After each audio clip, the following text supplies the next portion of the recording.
I've presided over thousands of cases in my courtroom, but few have shaken me like the Campbell family tragedy.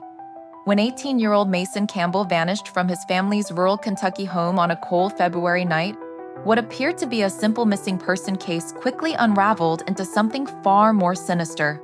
This isn't just about a young man who disappeared.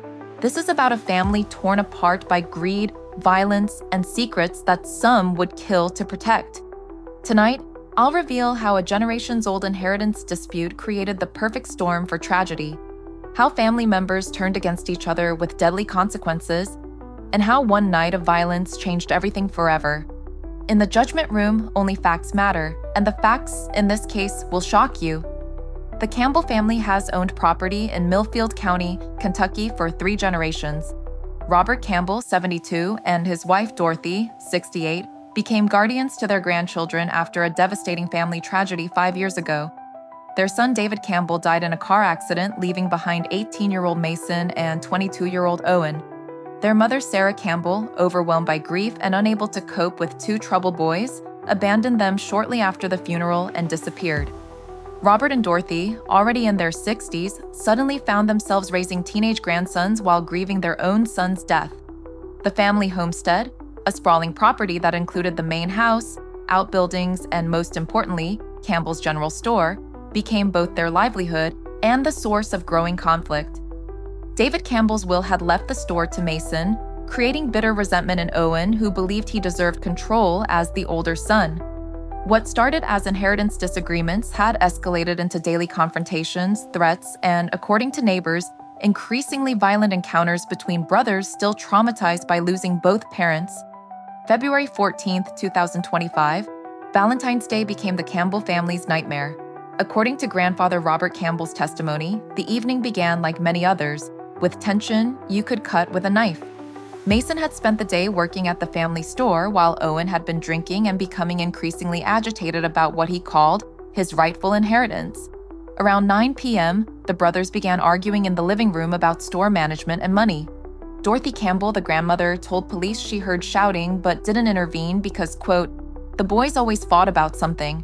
But neighbors would later tell investigators this wasn't typical sibling rivalry. They heard crashes, furniture breaking, and what sounded like someone being thrown against walls. The violence escalated when Owen accused Mason of manipulating their grandparents and stealing his birthright.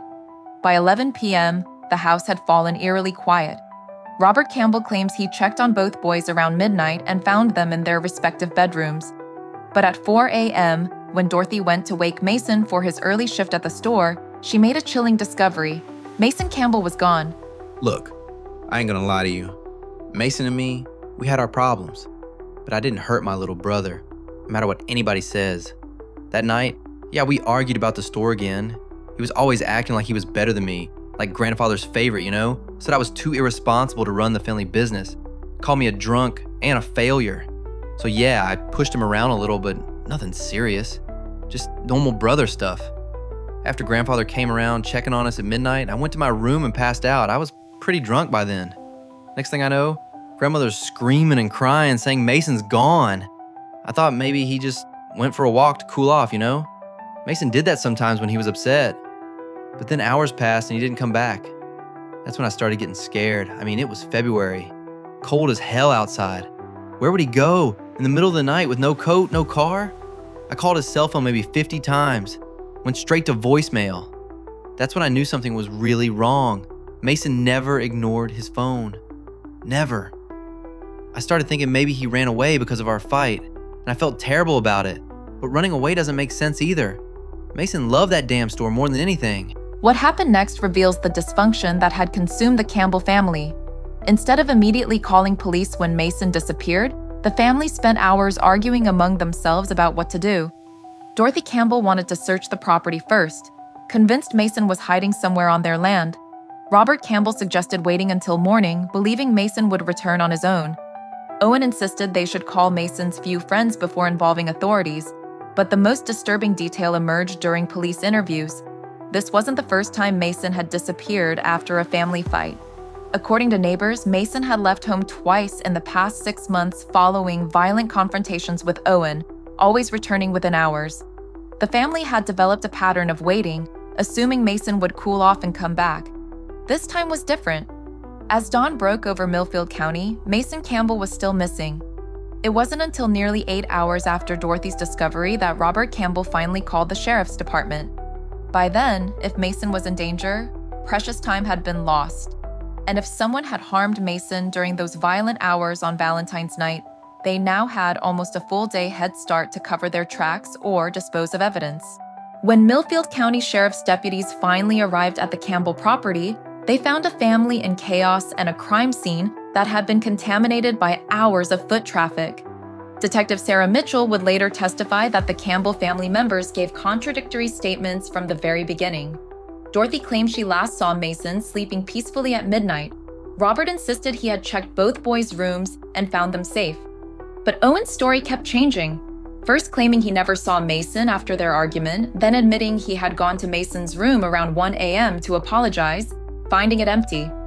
The physical evidence was equally puzzling. Mason's bed appeared slept in, but his winter coat, wallet, and cell phone were missing. However, his car keys remained on his dresser, and his vehicle was still parked outside. Detective Mitchell noted signs of a struggle in Mason's bedroom: overturned furniture, clothes scattered, and what appeared to be blood droplets on the carpet. When confronted with this evidence, the Campbell family claimed they hadn't noticed anything unusual. But crime scene technicians would discover that someone had attempted to clean the bloodstains before police arrival. The question became terrifying. Was Mason Campbell a runaway, a victim, or was his own family covering up something unspeakable? People don't understand what it's like trying to hold a family together when everything keeps falling apart. After my son David died in that car accident 5 years ago, and Sarah abandoned the boys just weeks later, Dorothy and me promised we'd take care of them both. But Owen's got problems. Always has since losing his parents. Started drinking heavy after his daddy died and his mother disappeared. Getting into fights, can't keep a job. Mason was different, responsible, smart, wanted to make something of himself despite losing both parents so young. That's why David left the store to Mason in the will, not Owen. David knew Owen wasn't stable enough to handle the responsibility. Owen never forgave us for that. Never forgave his father for choosing Mason. Every day it was something. Owen demanding we change the will, saying Mason was too young, saying he deserved the business because he was older and had suffered more. The fighting got worse and worse.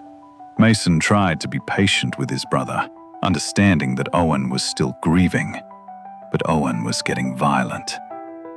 2 weeks before Mason disappeared, Owen threatened to burn the store down if we didn't give him control. We should have called the police then, but Dorothy begged me not to break up what was left of our family. She kept saying the boys would work it out, that they just needed time to heal. The night Mason vanished, I heard them fighting downstairs around 9. Sounded worse than usual. Furniture breaking, someone hitting the walls. I was about to go down there when it got quiet. When I checked at midnight, both bedroom doors were closed, so I figured they'd settled down. I should have looked harder, should have opened those doors and made sure both boys were safe. If I had, maybe Mason would still be here. As the investigation deepened, detectives uncovered the full scope of the Campbell family's financial turmoil. Campbell's general store, supposedly worth over $200,000, was actually drowning in debt. Mason had discovered that Owen had been stealing from the cash register for months, forging checks, and using the store's credit accounts for personal purchases. When Mason confronted his grandfather about Owen's theft, Robert Campbell faced an impossible choice: prosecute his own grandson or find another solution. That solution involved changing the store's operational structure, giving Mason complete financial control while cutting Owen out entirely. Owen had learned about this decision just 3 days before Mason's disappearance. According to bank records obtained by investigators, Owen had attempted to access the store's accounts on February 13th, the day before Mason vanished, and discovered his access had been revoked. Phone records showed Owen made 17 angry calls to family members that afternoon, including threats that were later transcribed by investigators. In one voicemail to his grandmother, Owen stated, quote, "If Mason thinks he can steal my inheritance, he's got another thing coming. I'll make sure he never gets what's rightfully mine." Those words would take on sinister meaning when Mason disappeared less than 12 hours later. The question investigators faced was disturbing. Had family greed driven Owen Campbell to eliminate his younger brother? The Campbell family's nearest neighbors, living a quarter-mile away, would provide investigators with crucial testimony about the night Mason disappeared. Margaret Stevens, whose bedroom window faced the Campbell property, told detectives she was awakened around 11:30 p.m. by sounds of breaking glass and shouting.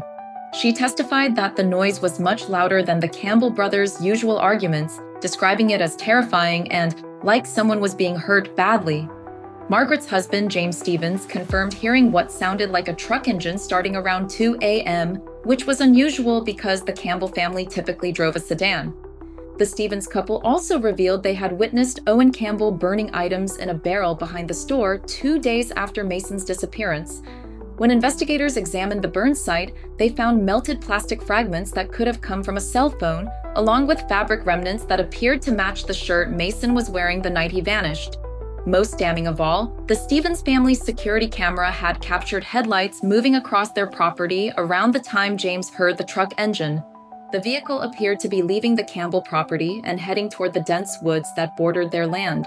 Police would later discover tire tracks matching Owen's pickup truck in that exact location, along with disturbed earth that suggested something had been buried and then removed. The evidence was mounting against Owen Campbell, but Mason's body remained missing. 3 days into the investigation, cadaver dogs led search teams to a remote section of woodland 2 miles from the Campbell property. In a shallow grave beneath rotting leaves and fallen branches, investigators discovered items that would change everything: Mason's blood-stained jacket, his cell phone smashed beyond repair, and most chilling of all, a handwritten note in Owen's distinctive script that read, "I'm sorry it had to be this way, but the family business belongs to me." The discovery sent shockwaves through the rural community and confirmed everyone's worst fears. Mason Campbell was dead, and his own brother was the prime suspect. But Owen Campbell had vanished. When police arrived at the Campbell property with an arrest warrant, they found Owen's room cleaned out, his truck gone, and a family in complete denial. Dorothy Campbell collapsed when officers explained what they had found, while Robert Campbell insisted there had to be some mistake. The grandfather's anguished words to Detective Mitchell were heartbreaking. "I lost one grandson to violence, and now I'm losing another to murder." As law enforcement launched a manhunt for Owen Campbell, the community grappled with a horrible truth. Sometimes the greatest danger comes from within our own families. But this case was far from over. The shocking discoveries yet to come would reveal that Mason Campbell's murder was just the beginning of the Campbell family's dark secrets.